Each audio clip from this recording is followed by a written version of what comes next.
സുനന് Ibnu മാജയിൽ report ചെയ്യപ്പെട്ട തിരുവചനം. ഖാല റസൂലുള്ളാഹി സ്വല്ലല്ലാഹു അലൈഹി വസല്ലം അബല്ലാഹു അൻ യഖ്ബല അമല സാഹിബി ബിദ്അത്തിൻ ഹത്താ യദഅ ബിദ്അത്തുഹു. പുത്തനാശയക്കാരൻ്റെ സൽക്കർമ്മം സ്വീകരിക്കുന്നതിന് തൊട്ട് അള്ളാഹു മാറി നിൽക്കും, വിട്ടുനിൽക്കും.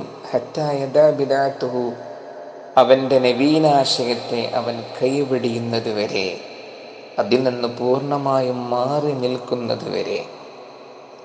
മറ്റൊരു ഹദീസിൽ കാണാം, മുത്തുനബി സല്ലല്ലാഹു അലൈഹി വസല്ലം തങ്ങൾ പറഞ്ഞു, ലാ യഖ്ബലുല്ലാഹു ലിസ്വാഹിബി ബിദ്അത്തിൻ സൗമൻ വലാ സ്വലാത്തൻ വലാ സദഖത്തൻ വലാ ഹജ്ജൻ വലാ ഉംറത്തൻ വലാ ജിഹാദൻ വലാ സർഫൻ വലാ അദ്ല.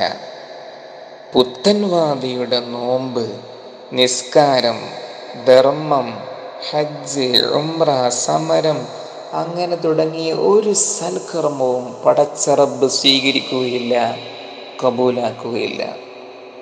പ്രിയപ്പെട്ടവരെ, വളരെ ഗൗരവമുള്ള വിഷയമാണിത്. നാം ഏറ്റവും കൂടുതൽ ഭയപ്പെടേണ്ട വിഷയമാണ് പുത്തൻവാദിയായി പോവുക എന്നത്.